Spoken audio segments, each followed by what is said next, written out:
يا أيها الذين آمنوا اتقوا الله ولتنظر نفس ما قدمت لغد واتقوا الله إن الله خبير بما تعملون. نحمده ونصلي على رسوله الكريم. بسم الله الرحمن الرحيم. السلام عليكم ورحمة الله وبركاته. ربي اشرح لي صدري ويسر لي أمري واحلل عقدة من لساني يفقهوا قولي. ربي জিদনি ইলমা। বর্তমান সময়ে ছোট বাচ্চা থেকে শুরু করে আমাদের মতো যারা বয়স বা আমাদের চেয়ে যাদের বেশি বয়স, অনেকের মুখেই শোনা যায় আমরা ফ্রাস্ট্রেটেশনে আছি, ডিপ্রেশনে আছি, বোরিং ফিল করি, সময় কাটে না, অথবা ভালো লাগে না। অনেক ইয়াং ছেলেমেয়েরা বিয়েও করতে চায় না, আবার সংসারে বিভিন্ন ধরনের অশান্তি লেগেই থাকে।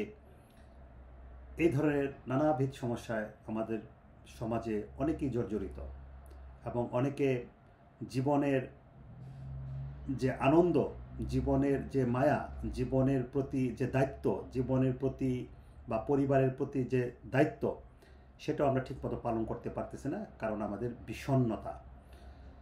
তো এগুলার আমাদের জীবনে একদম অহরহভাবে জড়ায় গেছে, পরিবারে, সমাজে, ব্যক্তিগতভাবে, যার জন্য আমাদের পরিবার ব্যবস্থা আস্তে আস্তে ভেঙে পড়তেছে। আমাদের সন্তানরাও ভালো কিছু শিখতেছে না, এবং আমাদের সন্তানদের মধ্যে অনেকেই নানা পথে জড়াই দিতেছে। ড্রাগ থেকে শুরু করে নানা ধরনের অশালীনতা, অসামাজিকতা মধ্যে জড়ায় গেছে। তো এটা কেন হচ্ছে, এবং আমরা বাবা মায়েরা সন্তানদেরকে কেন দিক নির্দেশনা দিতে পারতেছি না? শুধু বলতেছি এটা হচ্ছে না, এটা হয় না, ওইভাবে হয় না, কিন্তু এটা তো কোনো সলিউশন না। এটা তো 30-40 বছর আগে এরকম ছিল না, এবং এগুলা ভয়াবহতাটা অনেক বেশি, অনেক বেশি, যার জন্য বাবা মা সন্তানের কথা শুনতেছে না, সন্তান বাবা মার কথা শুনতেছে না, সন্তানের সমস্যা বাবা মা বুঝতেছে না, বাবা মার সমস্যা সন্তান বুঝতেছে না। তো এগুলা আমাদের দৈনন্দিন জীবনে ওতপ্রোতভাবে জড়ায় গেছে। এখন এটার জন্যে দায়ী কি? দায়ী আমি নিজে বা আমরা নিজে। কেন? কারণ আমাদের যে সলিউশন আল্লাহ সুবহানাহু ওয়া তাআলা দিয়েছে, সেখান থেকে আমরা দূরে সরে গেছি। আমরা কোরআনকে ছেড়ে দিছি, আমরা নামাজকে ছেড়ে দিছি, আমরা ইমানকে ছেড়ে দিছি, আমরা তৌহিদকে ছেড়ে দিছি, আমরা সামাজিকতাকে ছেড়ে দিছি, আমরা সততাকে ছেড়ে দিছি, আমরা হালাল হারামের মধ্যে পার্থক্য করতে চাই না বা পারি না বা বুঝি না, এবং আমাদের দিনের জ্ঞান এমন পর্যায়ে পৌঁছেছে, বেসিক নলেজ পর্যন্ত আমাদের নাই। এই মসজিদে বা বিভিন্ন জায়গায় ছোট ছোট বাচ্চাদেরকে, ইভেন আমার মতো বয়স্ক লোকদেরকে দেখি ঠিকমতো রুকু সুজুদের যে নিয়ম, সেটাও ঠিকমতো ওনারা পারেন না বা বুঝেন না বা জানেন না, বা জানলেও ঠিকমতো কেয়ার করেন না। তো এগুলার জন্যে বিভিন্ন ধরনের সমস্যা নেমে আসতেছে। এগুলা কোরআন হাদিসে প্রচুর আয়াত রয়েছে, এবং এগুলার সলিউশনও বলা আছে। তো সবচেয়ে বড় ব্যাপার হলো এই যে হতাশা, বিষণ্ণতা বা একঘেয়ামি বা ভালো লাগে না, বা মানে কোনো কিছু ঠিকমতো চলতেছে না, এটা শুধুমাত্র কারণ একটাই, আমরা আল্লাহকে ছেড়ে দিচ্ছি, যার জন্য আল্লাহ আমাদেরকে ছেড়ে দিচ্ছেন।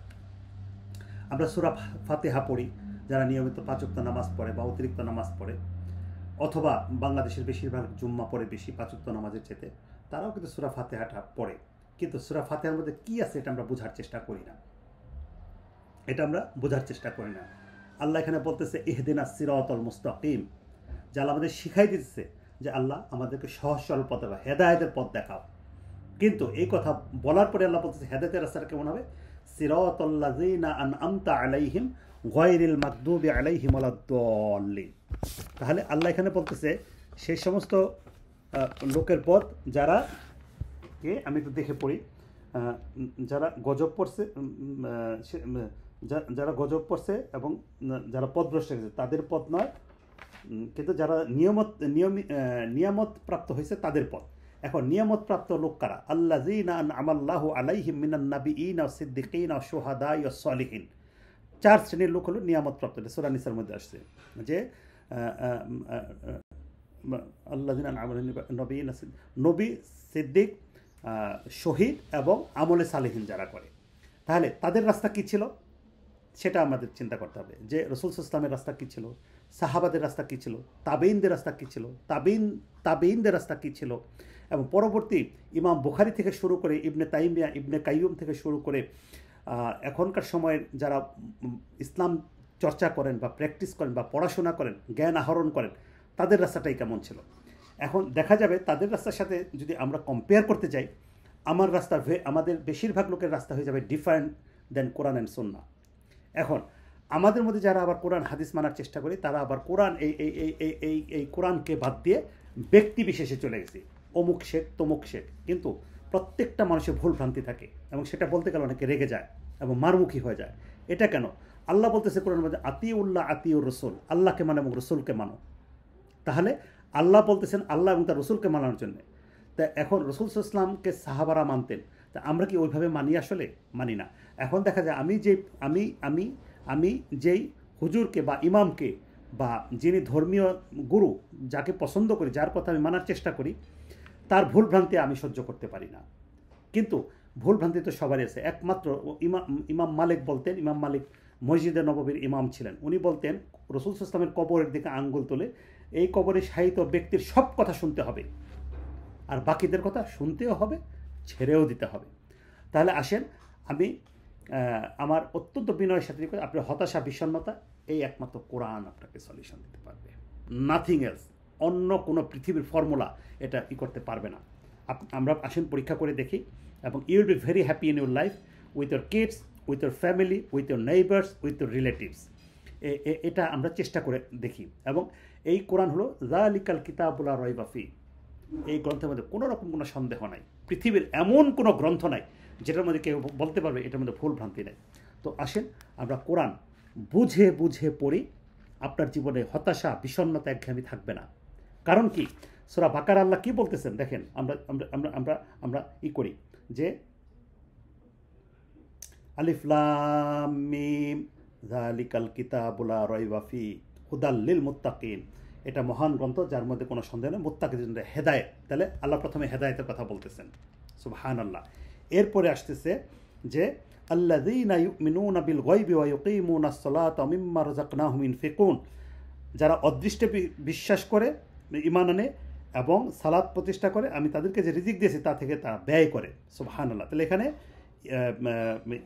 আল্লাযীনা ইউমিনুনা বিল গায়ব, গায়বে বিশ্বাস করে, অদৃশ্য, পরকাল, তকদির, ফেরেশতা, আল্লাহ, এগুলাতে বিশ্বাস করে, এবং ওয়া ইউকিমুনাস সালাত, এবং নামাজকে প্রতিষ্ঠা করে, ওয়া মিম্মা রাযাকনাহুম ইউনফিকুন, এবং আল্লাহ যা রিজিক দিয়েছে তা থেকে ব্যয় করে। এরপরে আল্লাহ বলতেছেন আল্লাযীনা ইউমিনুনা বিমা উনজিলা ইলাইকা ওয়া মা উনজিলা মিন ক্বাবলিক ওয়া বিল আখিরাতি হুম ইউকিনুন, এবং যারা তার প্রতি ঈমান আনে, যা তাদের প্রতি অবতীর্ণ করেছে কোরআন, সুবহানাল্লাহ, এবং যা অবতীর্ণ হয়েছে তোমাদের পূর্বে, এবং যারা আখিরাতে বিশ্বাস করে। এরপরের মেসেজটা ইম্পর্টেন্ট আমাদের জন্য, সেটা বলতেছে উলাইকা আলা হুদাম মির রাব্বিহিম ওয়া উলাইকা হুমুল মুফলিহুন, তারাই তাদের রবের পক্ষ থেকে হেদায়েতের উপর আছে এবং তারাই সফলকাম। এখন আল্লাহ এখানে সফলতার মাপকাঠি বলে দিলেন, সুবহানাল্লাহ। কিভাবে? যারা ঈমান আনলো, যারা সালাত প্রতিষ্ঠা করলো, যা আল্লাহ যে রিজিক দিয়েছে তা থেকে ব্যয় করলো, এবং আখিরাতে বিশ্বাস করলো, এবং তাদের রবের পক্ষ থেকে তারা হেদায়েতের উপর আছে, এবং তারা সফলকাম। তাহলে সফলতা থাকলেই তো আর বিষণ্ণতা থাকবে না, হতাশা থাকবে না, একঘেয়েমি থাকবে না, সংসারে অশান্তি থাকবে না। তাহলে আমাদের মূল ফর্মুলা হইতেছে যে আল্লাহ যে সফলতার সাকসেসের যে ফর্মুলা দিচ্ছেন, যে আল্লাহ বলতেছেন যে উলাইকা আলা হুদাম মির রাব্বিহিম, তারা হেদায়েতের উপর আছে, ও উলাইকা হুমুল মুফলিহুন, এবং তারাই সফলকাম।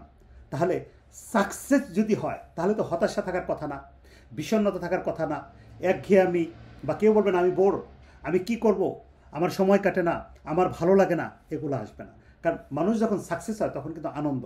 তাহলে কি আল্লাহ এখানে কি বলতেছেন দেখেন, আমরা যদি ঈমানটা আনতে পারি ঠিকমতো, তৌহিদটা ঠিকমতো বুঝতে পারি, এবং সালাদটা ঠিকমতো প্রতিষ্ঠা করতে পারি, 5 বার মসজিদে আসা যাওয়া করতে পারি, এবং মসজিদে যাওয়ার যে ধরনের আপনার ফ্যাসিলিটি আছে, এই হাদিস অনেক লম্বা হাদিস, আমি এখন এই হাদিসে যাব না, ওই ফ্যাসিলিটিগুলো আমরা পাবো। তারপরে আসতেছে যে রিজিক যা দিছে তাই থেকে ব্যয় করি। তাহলে এই জিনিসগুলো যদি আমরা এনগেজ হয়ে যেতে পারি এবং ডেইলি লাইফে যদি কোরআন বুঝে বুঝে পড়তে পারি, তাহলে প্রবলেম অটোমেটিক সলভ হয়ে যাবে ইনশাআল্লাহ। বিশ্বাস করেন, আপনি প্রতিদিন 2টা 4টা 5টা আয়াত অর্থ বুঝে বুঝে 2 বেলা 3 বেলা পড়েন, আমরা কত ইউটিউব ফেসবুক দেখা সময় নষ্ট করি, কত গল্পগুজব করি, ফোনের মধ্যে এমন সব গল্প করি যেগুলোর কোনো দরকার না। আসেন আমরা 5টা আয়াত বা 10টা আয়াত যদি প্রতিদিন পড়ি, আমরা বাংলা অর্থ সব বুঝে বুঝে পড়ার চেষ্টা করব। এতে দেখবেন 1 মাস পরে লাইফের পরিবর্তনটা আপনি খেয়াল করতে পারবেন ইনশাল্লাহ। এটা চ্যালেঞ্জ দিয়ে বললাম আমি, বিলিভ মি, এটা পরীক্ষিত। আমি একসময় নাস্তিকের মতো লোক ছিলাম। আল্লাহু আকবার, আল্লাহ আমাকে হেদায়েতের রাস্তায় আনছে, সুবহানাল্লাহ। এরপরে আল্লাহ আমাকে সংসার দিছে, সন্তান দিছে, এবং আমাকে যারা ব্যক্তিগতভাবে চেনেন তারা জানবেন যে আল্লাহ আমাকে কত বিউটিফুল একটা লাইফ দিয়েছেন। এটা আমার কোনো ক্রেডিট না, শুধুমাত্র আল কোরআন এবং আল্লাহর দয়া। আসেন, জীবনে হতাশা বলতে কোনো শব্দ নয়। আর জীবনটা হলো একটা নির্দিষ্ট সময়। এই সময়টা একটা সময় পরে এই সময়টা শেষ হয়ে যাবে। আমি চাইলেও থাকতে পারবো না, আমি চাইলেও এরকম সুস্থ থাকতে পারবো না, কোনোভাবেই সম্ভব না। বার্ধক্য আসবেই, বার্ধক্য না আসলে মৃত্যু আসবেই। আমরা অসুস্থ হয়ে যাব, দুর্বল হয়ে যাব। তাহলে আমরা হতাশা, বিষণ্ণতা, একঘেয়েমি এই সমস্ত কথা না বলে আমরা আসেন নিজেকে এঙ্গেজ করি। কিসের অ্যাঙ্গেজ? সাকসেসফুলের অ্যাঙ্গেজ। সাকসেসফুলের অ্যাঙ্গেজের ফর্মুলা আমি বারবার বলছি, আলহামদুলিল্লাহ।